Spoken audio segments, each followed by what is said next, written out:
ذات بڑی ہے، اور بھائی مارنے والے بھی اللہ کی ذات ہے، بچانے والی بھی اللہ کی، کوئی بڑی نکی نہیں ہے، ایک کی ذات ہے جو مارتی بھی ہے بچاتی بھی ہے، اور بچاتی بھی لیکن ہے، ظاہر بے وہ اس شک۔ کانٹیکسٹ میں کہہ رہے ہوتے کہ کوئی شخص کسی کو نہیں مار سکتا، تو بالکل ٹھیک ہے۔ اب اس کے بعد ہونا تو چاہیے اس کی بقیہ کی زندگی پھر دین کے مطابق گزرے۔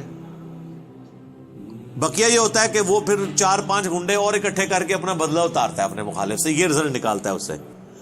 حالانکہ جو یہ شخص کہہ رہا ہے کہ جی جو رات قبر میں ہے وہ باہر نہیں، اور جو باہر ہے وہ اندر نہیں، اس کے بعد پھر اس کی زندگی چینج ہونی چاہیے نا، اسے اپنی موت اتنی سامنے دیکھ کے اسے اپنی آخرت کی تیاری کرنی چاہیے نا۔ لیکن وہ سورۃ الانعام میں ہے، اللہ تعالیٰ نے تو اس سے بھی بڑی بات کی ہے کہ جو نافرمان لوگ ہیں نا، اگر ہم انہیں دنیا میں دوبارہ بھی بھیج دیں نا تب بھی یہی کام کریں گے۔ یہ ہم نے سر خود دیکھا ہے، یہ آبزرو کیا ہے۔ میرے اپنے آفس کے کولیگ ایک دفعہ کراچی سے فلائٹ لے کے تو وہ آ رہے تھے اسلام آباد، تو راستے میں کافی زیادہ موسم خراب ہو گیا، تو اور آپ کو پتہ ہے جب موسم خراب ہوتا ہے تو جہاز تو پھر ایک کٹی پتنگ کی طرح ہے نا، تیز ہوا کے اندر اس کو آپ لینڈ نہیں کروا سکتے، اور اڑے گا بھی تو کتنی دیر اڑے گا؟ ایسی جگہ لے کے جانا پڑے گا جہاں پہ موسم ٹھیک ہو، اور ادھر پہنچنے سے پہلے اگر فیول ختم ہو گیا پھر تو جا کے وہ جنت یا جہنم میں ہی لینڈ کرے گا، دنیا میں نہیں لینڈ کر سکتا۔ تو وہ کہتے ہیں کہ جی بس جو لینڈنگ سے تھوڑی دیر پہلے ہی موسم خراب ہو گیا تو وہ پھر جہاز دوبارہ اٹھا لیا اس نے، پائلٹ نے، لیکن وہ جہاز قابو میں نہیں آ رہا تھا، اور آپ کو پتہ ہے وہ پھر اچانک جو ہے نا کافی زیادہ گہرائی پہ وہ نیچے آتا ہے جہاز، یعنی ہوا میں اگر وہ سپوز تقریباً یہ 747 تو 10 کلومیٹر ہائٹ تک اڑتا ہے، تو وہ 1 کلومیٹر 1 سیکنڈ میں ایک دم نیچے آتا ہے۔ وہ جب ایک دم نیچے آتا ہے نا تو وہ ظاہر ہے کہ اگر آپ نے سیٹ بیلٹ نہیں باندھی ہوئی تو آپ جا کے تو جہاز کی چھت سے جا کے لگیں گے، تو وہ بیلٹ پہلے بندھوا لیتے ہیں، اور پھر وہ اتنی زور سے کانپتا ہے۔ یہ تو میں نے خود بھی چائنا کی فلائٹ میں ایئر پاکٹس آتی ہیں پاکستان سے چائنا جاتے ہوئے، اتنی زور سے کانپتا ہے وہ جہاز کہ لگتا ہے کہ وہ یہ ابھی ٹوٹ جائے گا، ٹکڑے ٹکڑے ہو جائے گا، کیونکہ وہ ویسے تو انہوں نے ظاہر ہے وہ ہمارے علماء کرام نے تو نہیں بنایا ہوا کہ ناخالص ہو، وہ یعنی بڑا صحیح ڈیزائن کیا ہوتا ہے انجینئرز نے، اور اس کے اندر پوری ایک شاک ابزارو کرنے کی صلاحیت ہوتی ہے، وہ ہلتا بھی رہنا، وہ ٹوٹتا نہیں ہے، اس میں کافی ٹرسز لگا کے لچک موجود ہوتی ہے۔ بہرحال پھر بھی جو بندہ اندر بیٹھا ہوا ہے اس کو تو یہ سارے لوگ تو سائنسدان تو نہیں بیٹھے ہوتے، اور لگتا ہے کہ جناب ابھی جان گئی کہ، تو وہ جناب وہ کہتے ہیں کہ جی یعنی اس طرح لوگ کلمے پڑھ رہے تھے، اور جناب چیخو پکار استغفر اللہ، جیسے کہ ابھی اگر اللہ نے ان کو دوبارہ بھی دنیا میں بھیج دیا، کیونکہ اب تو ان کے آخری وقت ہی قریب آیا ہوا تھا نا، وہ ان تو یہ کنکلوڈ کر لیا، تو یہ اب جاتے ہی جو ہے نا ادھر سے مطلب سیدھا گھر نہیں جائیں گے، یہ مسجد میں جا کے پہلے وہ سنت والے 2 نفل پڑھیں گے جو سفر سے واپسی میں پڑھے جاتے ہیں، اور جتنی بے پردہ عورتیں اتریں گی یہ اتر کے اب جا کے پردہ، یعنی وہ بلکہ یہ جہاز میں بیٹھی ہوں گی اور موبائل پہ کہیں گی کہ جی برقع جو ہے خرید کے لے کے آؤ، ادو تک میں لینا ہی نہیں جہاز تو جدو تک کہ منو کو برقع نہیں دے گا، ٹھیک ہے نا جی۔ اور جو ہے نا وہ نماز کا ٹائم ہوا ہے تو وہ جہاز میں پہلے نماز پڑھیں گے تب نیچے اتریں گے، لیکن ایسا کوئی نہیں ہوتا، اس ٹائم چیخیں ہوتی ہیں اور لگتا ہے کہ جناب گئے کہ گئے۔ تو وہ کہتے ہیں خیر وہ سٹیبل ہوا، وہ سیالکوٹ لے گئے اس جہاز کو، تو وہ جب اتارا تو جناب اب لوگ چیخو پکار کر رہے ہیں جی ہمیں جہاز سے باہر نکالیں، لیکن جہاز کا تو اصول ہے، وہ کہتے ہیں نہیں جی جدھر کی سواری ہے وہی اتاریں گے، تھوڑی دیر ریسٹ کریں گے، جب موسم ٹھیک ہو تو دوبارہ اڑیں گے۔ اب جو موت سامنے دیکھ کے ایک مرتبہ لینڈ کیا ہو، وہ کہتا ہے جی جناب تو وہ بتا رہے تھے کہ جہاز میں جناب انہوں نے منتیں کی، اب لاہور کی سواریاں تھیں جو وہ بھی کہہ رہی ہیں کہ جی آپ ہمیں یہاں پہ ہی اتار دیں، اسلام آباد پشاور کی سواریاں بھی تھی، وہ کہہ رہی تھی سیالکوٹ سے جناب ہم، کئی لوگوں نے کہا اسی پیدل چلے جائیں گے جناب، سانو لاؤ ہوئے تھے جہاز تو لاؤ تلے، ٹھیک ہے۔ تو وہ لیکن ان کا ایک اصول ہوتا ہے، وہ انہوں نے یہ چیک کیا کہ بھی جو سیالکوٹ کے یا قریبی علاقوں ان کو تو اجازت دے دی، لیکن دور والوں کو نہیں جناب آپ کو چھوڑ کے آئیں، وہ کہتے ہیں جناب مہربانی کرو سانو چھوڑ کے نہ ہو۔ تو اس طرح موت کا یعنی روب طاری ہوا ہوتا ہے۔ تو یہ یعنی بات کرنا آسان ہے، جب موت سامنے آتی ہے نا بڑے بڑے لوگ، اور یہ سورۃ الانعام میں جو اللہ تعالیٰ نے فرمایا نا کہ ہم انہیں دنیا میں دوبارہ بھیج دیں یہی کام کریں گے، تو یہ کرنا شروع ہو جاتے ہیں۔ میں خود اسلام آباد میں پشاور موڑ جو ہے نا G8 مرکز، اسے پشاور موڑ بھی کہتے ہیں، جس طرح G9 مرکز اسلام آباد میں اسے کراچی کمپنی کہتے ہیں. تو ادھر میں ایک دفعہ ایک ٹیکسی میں نے لی، تو وہ ٹیکسی والے سے میری ڈسکشن شروع ہوئی تو وہ کہنے لگا جی مجھے تو اللہ تعالیٰ نے نئی زندگی دی ہے. کہتا ہے جی میں ادھر ہی کھڑا ہوا تھا تو پیچھے سے ایک بڑا ٹریلا آ کے چڑھ گیا. یہ ٹریلے آپ کو پتہ ہے کس سپیڈ پہ چل رہے ہوتے ہیں، یہ بڑے بڑے جو وہ ڈیمپرز، جن کو ڈیمپر کہتے ہیں. اور کہتا ہے جی میں تو گھر والے بھی آ کے بس سارے رشتہ دار کے کر کے مل کے جا رہے تھے. شفا انٹرنیشنل میں وہ کئی ہفتے تک وینٹیلیٹر کے اوپر رہا. وینٹیلیٹر پہ اس طرح کے جو لوگ ہیں بہت کم ہی ہوتا ہے کہ واپس آئیں. پھر آہستہ آہستہ ریکوری ہو گئی، یعنی وہ تو موت کے منہ سے بلکہ نئی زندگی لے کے واپس آیا. تو میں نے اس سے پہلا سوال یہ کیا کہ اب تم مطلب زندگی کیسے گزار رہے ہو، نماز پڑھتے ہو، مسلمان ہو؟ کہتے جی ٹائم لگ جاتے پڑھ لیتی ہے. تو میں نے کہا صدق اللہ العظیم، اللہ نے سچ فرمایا. اگر ہم انہیں دنیا میں دوبارہ بھی بھیج دینا پھر یہ وہی کام کریں گے جو یہ کرتے رہے. تو اتنا قریب سے بھی موت کو دیکھ کر لوگ جو ہے نا وہ پھر بھی یہ باز نہیں آتے اپنے حرکتوں سے. موت بہت بڑی حقیقت ہے. کاش اس پہ ہمارا ایمان بھی اس لیول کا ہو تو پھر انسان کا قبلہ درست رہتا ہے. آپ دیکھیں سورہ البقرہ کے سٹارٹ میں اللہ تعالیٰ نے جو ذکر کیا ہے اہل ایمان کا، اس میں کیا فرمایا؟ والذین یؤمنون بما انزل الیک، وہ ایمان لاتے ہیں جو اے نبی تمہاری طرف نازل ہوا، وما انزل من قبلک، اور جو نازل ہوا تم سے پہلے، اس پہ ایمان رکھتے ہیں. وبالآخرۃ ہم یوقنون، اور آخرت پہ یقین رکھتے ہیں. آخرت کے لیے ایمان کا لفظ بھی کافی نہیں، اللہ نے سمجھا یقین، کیونکہ قبلہ تبھی درست ہوتا ہے جب انسان کو یہ پتا ہو کہ میں نے مر کے کسی کے حضور اکاؤنٹیبل ہونا ہے، جواب دہ ہونا ہے.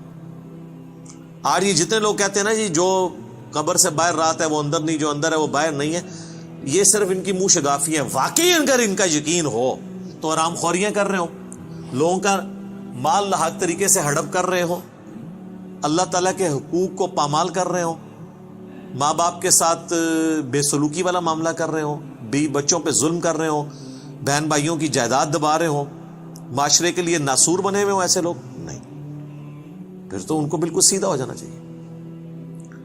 تو بات کہاں سے شروع ہوئی تھی کہ اللہ تعالیٰ فرما رہا ہے کہ تم اپنے آپ کو مضبوط قلعوں میں بھی بند کر لو نا، تب بھی موت تمہیں آ کر رہنی ہے. موت کو کوئی ٹال نہیں سکتا، کیونکہ موت تو اللہ تعالیٰ نے بھیجنی ہے. اللہ کے پاس تو کروڑوں آپشنز ہیں. ایگزٹس تو ہر شخص کا اس دنیا سے لکھا ہے، خواہ ایئر کریش میں ہو، چاہے ہارٹ فیلئر سے ہو، خواہ کسی شیر کے پیٹ میں جا کے ہو،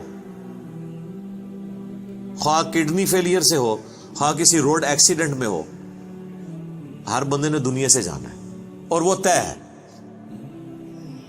اس سے آگے پیچھے نہیں ہوگا. البتہ جو قاتل کو ہم سزا دیتے ہیں اس لیے کہ قاتل جو ہوتا ہے اس کو اللہ تعالیٰ نے یہ کام کرنے سے منع کیا ہوا، وہ اس کی وجہ سے اسے سزا دی جاتی ہے، اس وجہ سے نہیں کہ وقت سے پہلے اسے قتل کر اس نے مار دیا، کیونکہ اس نے مارا اپنی ویل سے ہے، نافرمان، اس کی تو موت آنی تھی. اور اللہ تعالیٰ کو تو اپنے علم سے یہ بھی پتا ہے کہ کس نے کیا کرنا ہے، لیکن اللہ نے کسی کو پابند نہیں اپنے علم کا کیا کہ تو نے یہ کرنا ہے، بلکہ اللہ نے مستقبل کو فورس ہی خود ہی کیا ہوا ہے. جس طرح ایک استاد جب کسی نالائق شاگرد کو پیپروں سے ایک ہفتہ پہلے کہتا ہے کہ پتر تو فیل ہو جانا ہے، اور وہ فیل ہو بھی جائے، تو اس استاد کو آگے نہیں گلا کر سکتا ہے وہ اسٹوڈنٹ کے سر جی تہاڈی زبان بڑی کالی ہے، تسی کیا سی تاں میں فیل ہویا، میں نے بڑی محنت کی تھی. نہیں، تو اللہ تعالیٰ کو تو ڈیوائن علم بڑا کامل ہے، وہ مستقبل کے بارے میں فورس ہی کرتا ہے. اب رہا یہ معاملہ کہ اللہ نے ہمیں اس آزمائش میں ڈالا کیوں ہے، تو وہ اللہ نے اس کو بیان کر دیا.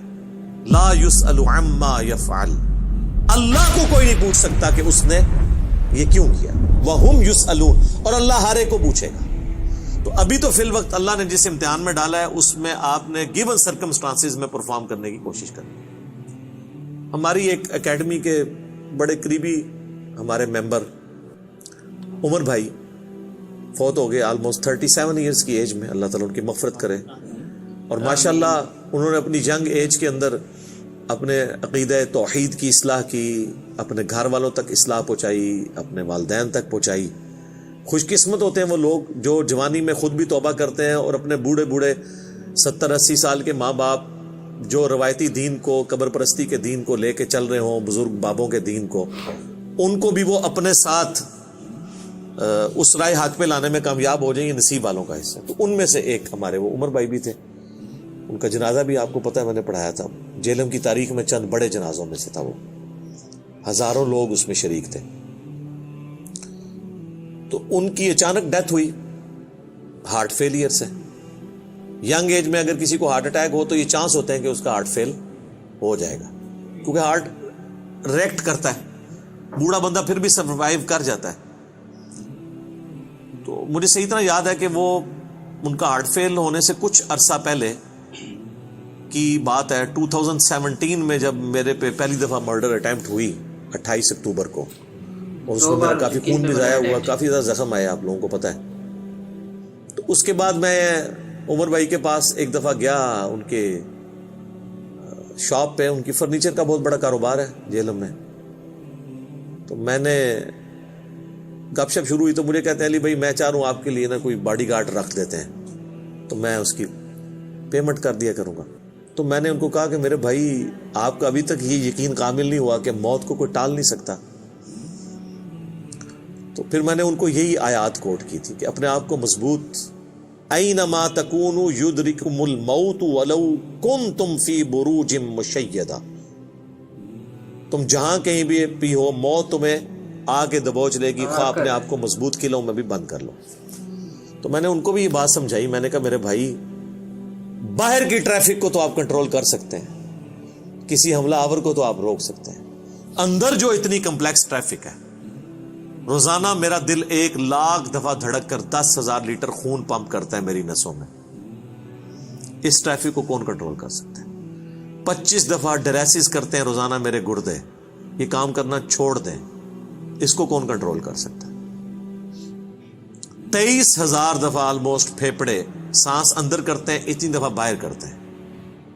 اب تو یہ کورونا کی وجہ سے لوگوں کو پوچھے نظر ان کو سانس لینا کتنا مشکل ہو رہا ہے، ریکوری ہوتے بھی کئی مہینے لگتے ہیں۔ یہ سانس ہمیں خود لینا پڑ جائے نا یاد کر کے،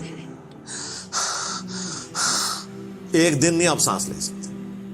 12,000 دفعہ ہماری یہ پلکیں جھپکتی ہیں، اور یہ اگر آپ کو روزانہ یوں کرنی پڑ جائے تو بس پھر آپ کوئی اور کام نہیں کریں گے، یہی کرتے رہیں گے۔ تو یہ سب کچھ میری مرضی کے بغیر اللہ تعالیٰ یہ سارے معاملات کو لے کے چل رہا ہوتا ہے۔ تو ہم باہر کی ٹریفک کو تو شاید مینج کر لیں کسی حد تک، وہ بھی کنفرم نہیں ہوتا۔ کئی بار روڈ ایکسیڈنٹ میں آپ دیکھتے ہیں لوگ اپنی جگہ پہ صحیح سائڈ پہ جا رہے ہوتے ہیں، مخالف سمت سے کوئی گاڑی آتی ہے، اس کا ٹائر پھٹتا ہے، وہ لڑکتی ہوئی دوسری طرف آ کے 4-5 بندے نیچے دے دیتی ہے، ان کا تو کوئی قصور نہیں ہے، وہ تو ہوتے ہی دوسری۔ یہ تو میں نے خود اس طرح کے ایکسیڈنٹس اپنی آنکھوں سے بھی دیکھے ہیں، تو پتہ ہی نہیں چلتا۔ تو باہر کی ٹریفک کو آپ کسی حد تک مینج کر لیں گے، لیکن اندر کی ٹریفک کو تو کوئی بھی نہیں کر سکتا۔ اور دیکھیں کچھ عرصے کے بعد ان کی اندر کی ٹریفک ہی فیل ہوئی اور دنیا سے چلے گئے۔ اللہ تعالیٰ ان کی مغفرت کرے، انہیں نیک کاموں کا اجر دے، ان کی برائیوں سے درگزر کرے، اور ہمیں بھی اپنی موت سے پہلے پہلے قبر و آخرت کی تیاری کرنے کی توفیق عطا فرمائے۔ اللہم من احییتہ منا فاحیہ علی الاسلام ومن توفیتہ منا فتوفہ علی الایمان، آمین۔ آمین ثم آمین۔ ہاں جی، تو یہ تھی ویڈیو۔ موت تو برحق ہے بھائی، موت تو آ کر رہے گی، بالکل آ کر رہے گی، کسی کو پہلے کسی کو بعد میں، اس کا تو کسی کو علم ہی نہیں ہے کہ کب آئے گی موت۔ لیکن موت کی تیاری کرنا بہت ضروری ہے، ہمیں موت کی تیاری کرنی چاہیے، اور اللہ تعالیٰ ہمیں موت کی تیاری کرنے کی توفیق عطا فرمائے۔ یہ تھی ویڈیو، آپ ہمیں بتائیے گا کہ آپ کو یہ ویڈیو کیسی لگی۔ سجاد ریئیکٹ سائننگ آف، اللہ حافظ۔